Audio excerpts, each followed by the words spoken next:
Fourth wave feminism explained, hopefully for the last time. Hey, it's Prince of Queens, and while I have already made 2 videos defining fourth wave feminism, I feel I need to make another because people still frequently ask me what the difference between fourth wave feminism and third wave feminism is. And some people don't even really understand what third wave feminism is yet.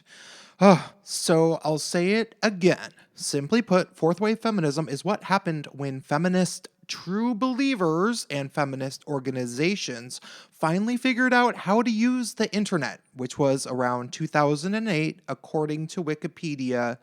They have an entry on it. It's called Fourth Wave Feminism. You can look it up for yourself. It's a real thing, even on Wikipedia. I did not coin the phrase fourth wave feminism, as certain feminists themselves were toying with it for a while, but they generally stopped saying that and they usually just call themselves intersectional feminists. But any famous feminist right now is almost unanimously a fourth wave feminist. Anita Sarkeesian, Zoe Quinn, Brianna Wu, everybody from Gamergate, and then, Jessica Valenti, Clementine Ford, Lindy West, Kat Black, all of the ones that you've probably heard of. They're all fourth wave feminists.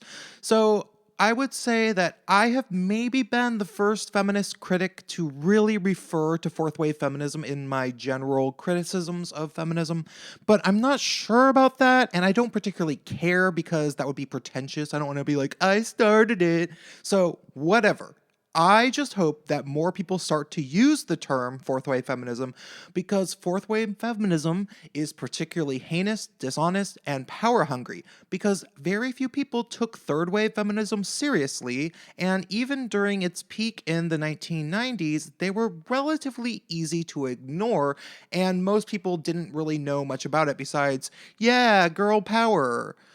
And third wave feminism basically died down during the 2000s. Gender studies departments being founded in the late 80s basically marked the beginning of third wave feminism. And since they never were shut down, a lot of people think third wave feminism never really ended. However, if one were to say that third wave feminism never really ended, one could say that second wave feminism never really ended because patriarchy theory was coined during the second wave, which is the ridiculous conspiracy theory that all men collude with all other men, either consciously or subconsciously, to oppress all women.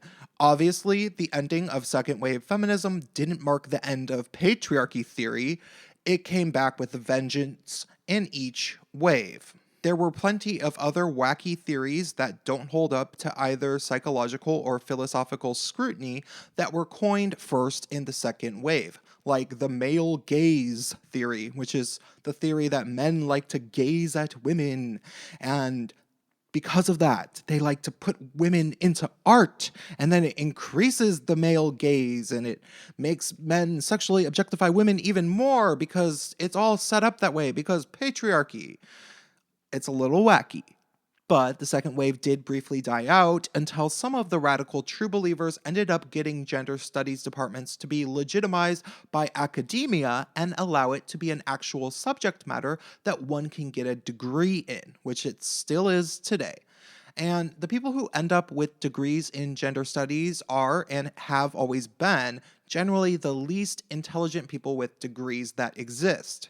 And they only have 3 options as to what to do with their gender studies degree once they get it. First, they can teach gender studies if they are so good at it. Second, they can write for feminist publications and blogs. Third, they can enter the workforce and call everybody sexist when they undoubtedly aren't actually good at their job because they were a gender studies major, so they're not going to be good in the workforce.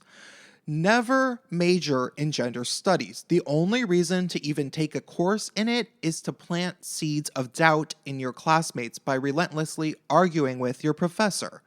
But expect to get a bad grade if you do that. But let's back up to the differences between third wave feminism and fourth wave feminism, keeping in mind that true believer feminists are not very intelligent people. You should be warned that they are pretty good at various forms of dishonesty and emotional manipulation.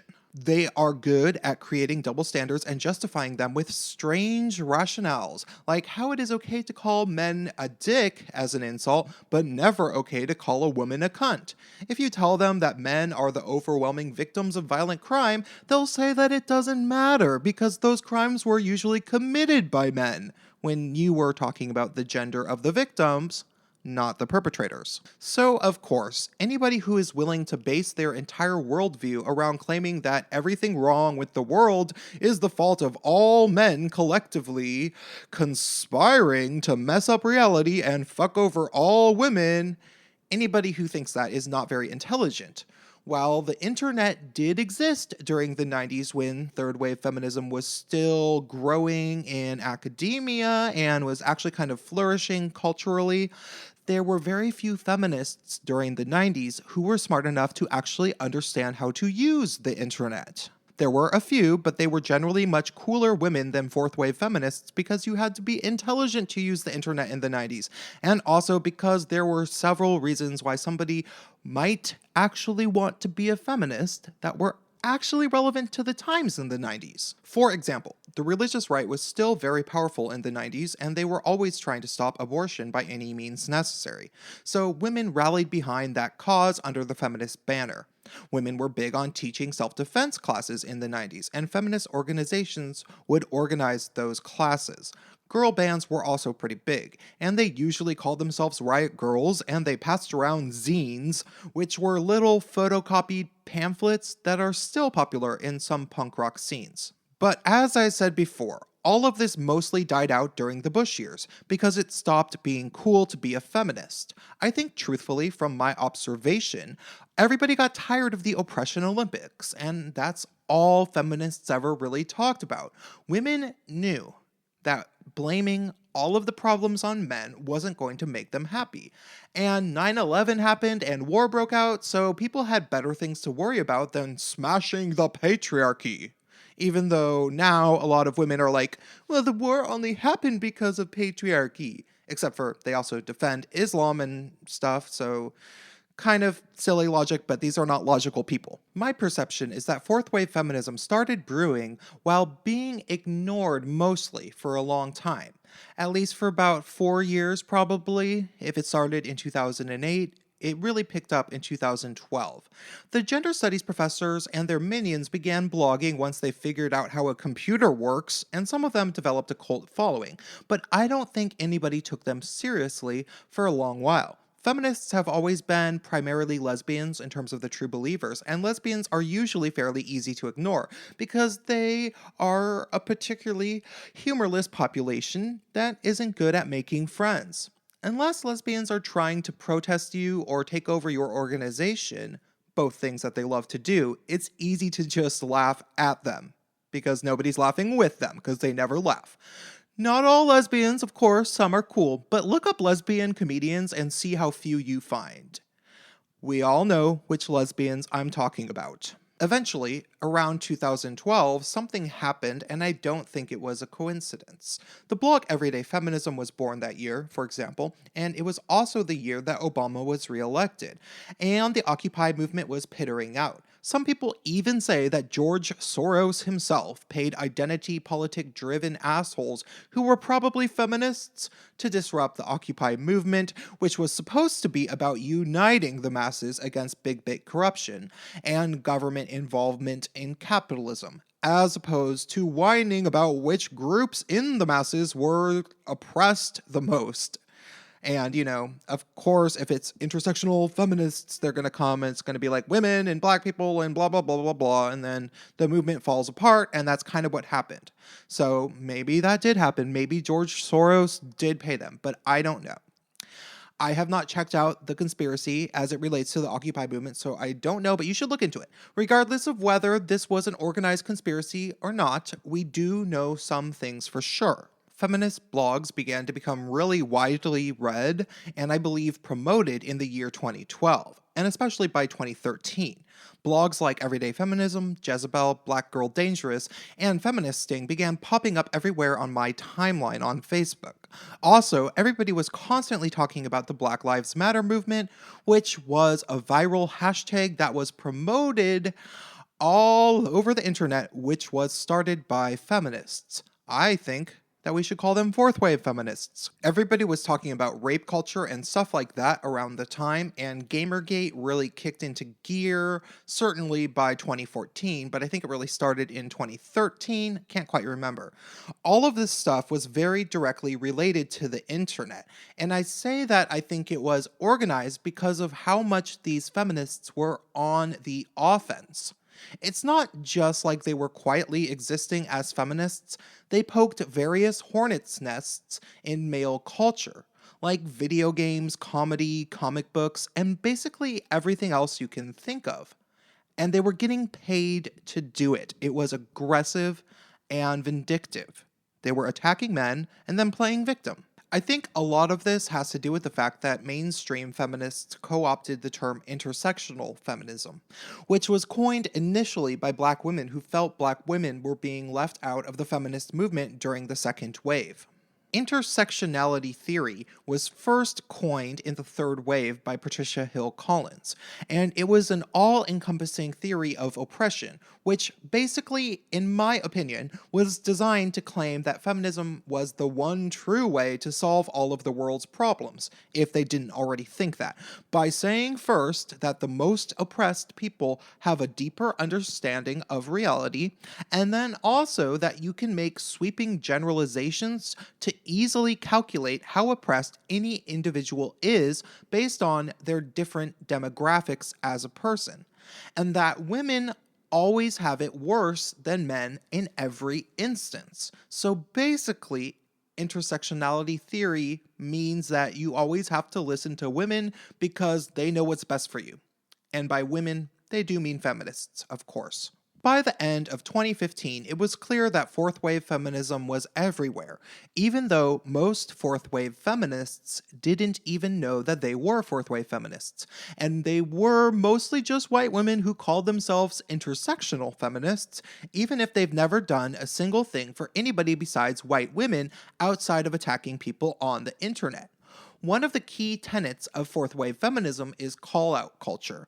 Getting mad at people online is seen as a way of achieving justice for the fourth wavers, and most people submitted in defeat because they realized that challenging it could lead to career ruin, and nobody was going to feel bad for you if you got your career ruined by fourth wave feminists. The media wouldn't report on it if it happened to you, and the feminists would go on to drink from their male tears mugs. Fortunately, a resistance happened mainly powered by YouTube, and eventually that anti-feminist resistance won. We don't know for certain that Hillary Clinton paid blogs to support her, but we do know that feminists spent the entire election smearing anybody who didn't support her and saying they were misogynists. Even supporters of Bernie Sanders they called misogynists, and those guys were more liberal anyway. Look at this panel from a comic from Everyday Feminism, where they depict a Sanders rally as a bunch of people booing and saying, "All lives matter, go home thugs, and even get off the stage monkeys." That absolutely never happened at a Sanders rally. It's bullshit. Feminist blogs were actively smearing Sanders, and they didn't mention Hillary Clinton in that specific blog. It was supposed to be about Trump. We also know that Hillary Clinton identifies as a feminist and said so numerous times publicly. Also, that feminist blogs really exploded onto the scene as soon as Obama was secure in his second term, and that eventually all media was biased in favor of both Hillary Clinton and feminism. So, well, maybe this was a coincidence, and maybe I'm just a wacky conspiracy theorist for thinking it is all related and that it was done deliberately. We also know that fourth wave feminists have vehemently defended Islam as much as they possibly can, even though Islam as a doctrine is about as misogynistic as it gets, and Hillary Clinton takes lots of money from Islamic governments like Saudi Arabia. All of this just seems fishy to me. Too fishy to ignore, and that's one of the reasons I started my channel. Also, keep one other thing in mind. When you look at data around men and boys falling behind in every level of education, male suicide being about 5 times as much as female suicide, men receiving drastically longer sentences for the same crimes as women, the erosion of due process for rape allegations against men, male treatment in situations of domestic abuse where they can get arrested even if they were the ones being attacked, and several other issues that affect men. When you look at the long list of pressing male issues and find out how much they are being systematically ignored by media, and you know that Hillary Clinton has a stranglehold on media during this election, maybe she doesn't anymore, well, it looks even more strange to me. Fourth wave feminism, from my observation, seems like an arbitrarily invented concoction with political motivations. It was clearly, basically, having of no purpose, which is why they invented issues like manspreading and mansplaining, trigger warnings, safe spaces, and appeals for double standards of treatment on the internet for women who can't handle Twitter arguments or whatever. It seems clearly stimulated with lots of money, as there are people who make their entire careers by being feminists, at least in terms of the fourth wave.